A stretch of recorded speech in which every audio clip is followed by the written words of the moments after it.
don't you give a short introduction po sa ating mga viewers patuloy? Una-una po, marami pong salamat sa pag-imbita sa akin dito sa Euro TV, kay Mama Sam, kay June Agustin. Marami pong salamat po sa inyong sa ating lahat at magandang umaga. Ayan, kamusta naman po kayo ngayon? Okay lang ba ako ngayon kasi wala pong turo, wala pang, kasi pre, minsan mga martial arts kasi buhay martial arts, maraming kumisan busy sa pagtuturo. Ngayon kasi libre ako, wala ako nagturo. Galing ako ng Davao. Ayan. So, may kaunting katuan lang po kami sa inyo. So, ang una po is, ano po ba ang ARNIS? Ang ARNIS po, una-una, pambansang sining at laro ng Pilipinas. Nakapasok sa Republic Act 1950. So paano po ba kayo nag-simula sa ARNIS? Ang ARNIS kasi medyo mahaba ang story ko. Kasi 11 years old pa na ako, nagsimula ako sa martial arts. Nagsimula ako sa karate, combat judo, saka siyempre ang ARNIS, nakita ko complete arts yan. Maganda yung ARNIS. Kasi una-una, proud tayo kasi Filipino martial arts. Atin talaga sa panahon ay lapu-lapu, kahit si Dr. Jose Rizal, isa pong bihasa sa larangan ng ARNIS. Si General Luna, yung mga paborito kong mga bayani na nakipaglaban para sa kalayaan ng ating bansa. Yes. Kwentuhan niyo naman po kami sa inyong career bilang isang Grandmaster sa ARNIS po. Ang nakaganda lang sa akin kasi, nagagamit yung laging binubuli ako nung araw, nung bata pa. Defense. Kaya ako nag-interesado sa ARNIS, sa martial arts, kasi binubuli ako nung araw. So, marami kasing ibang nagtuturo na kuminsan makikita natin hindi talaga magagamit sa laban. Ikaw na lagi kang binubuli at lagi ka pa nakipagsuntukan, nakipagbasagan.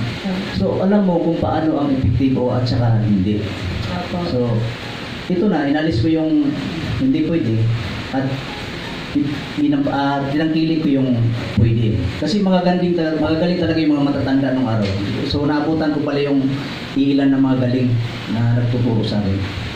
Maganda po yan. So, sa martial arts po, paano po ba kayo, ano po yung nagtulak po sa inyo para ipagpatuloy po ito?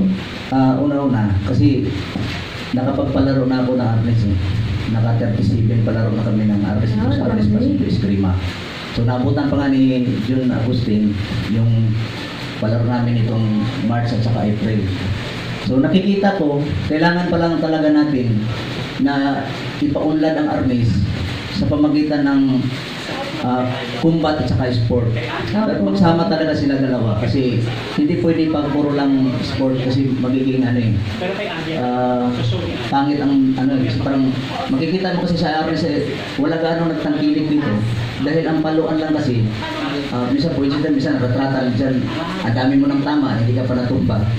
So kailangan natin yung combat para may paliwanag. Yung sport lang kasi ano lang yun para matanggal lang yung daga mo sa dibdib. Pag nakipaglaban ka, hindi ka na matatakot. Mahalaga po talaga i-promote po yung ARNIS sports mo. Lalo na po sa kabataan ngayon. Ayan po. Bakit po mahalaga na buhay pa ang ARNIS ngayon po? Siyempre, kailangan dapat talaga tagilikin talaga ito ng buong bansa, buong Pilipino. Kasi, ang mga foreigner, baliktad tayo ang mga Pilipino, kumisan ayaw sa ARNIS na humaling sila sa ibang martial art.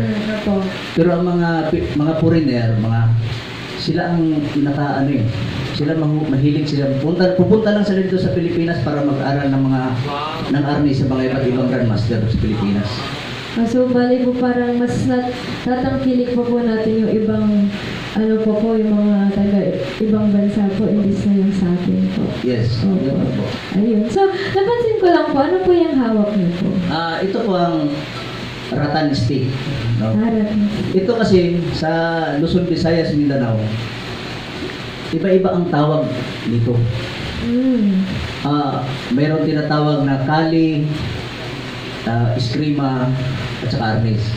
Ito kasi ARNIS. Pero ang ARNIS, ito gawang yantok ito o sa amin sa Bisaya, uway. So yung kali kasi, itak. Ito kasi simbolo lang ito ng itak kasi panahon talaga natin sa ating mga ninuno. Tagaan talaga, itak talaga dapat ang ano dito. Hindi dapat to stick. So kaso lang, hindi pwede gamitin natin ito. Yung itak, natutong itak pag nag-practice kasi masusugat ka. Opo. So ang ginagawa natin, gagamitin ng patpat para para ligtas. Pero masakit pa rin ito pag naligawan ka. Kaya ang iba, gumagawa pa rin talaga ng mas safety siya, yung foam, yung padded stick na tinatawag. Ayan. So, ngayon po, may hinaharap po bang parang struggle or challenge po sa larangan po na ito? So ang artist kasi, marami itong marami kasing mga bumubuo nito eh. Hindi lang isang arisador, kundi pag pumasa, pag tulad sa akin, ang dami kong pinagdaanan ng mga grandmaster sa pag-aaral ng larangan ng artist. Marami rin akong naging hinahangaan kasi magaling. Pero iba-iba ang galaw nila. So yun, pinipili ko yun, bawat sa isa sa kanila. Pag may nagustuhan akong techniques, inayos ko. Ay. Kahit ano po, bata po, pwede po. Pag mag-aral ng martial art, arnis, pwede na kahit 5 years old basta maintindihan mo. Ang pinaka naman, kahit matanda ka na, basta kayo pang gumalaw sa larangan arts, pwede ka pa sa arnis. Ito, kasi ito eh, pang tatlong paa natin pag tumanda tayo.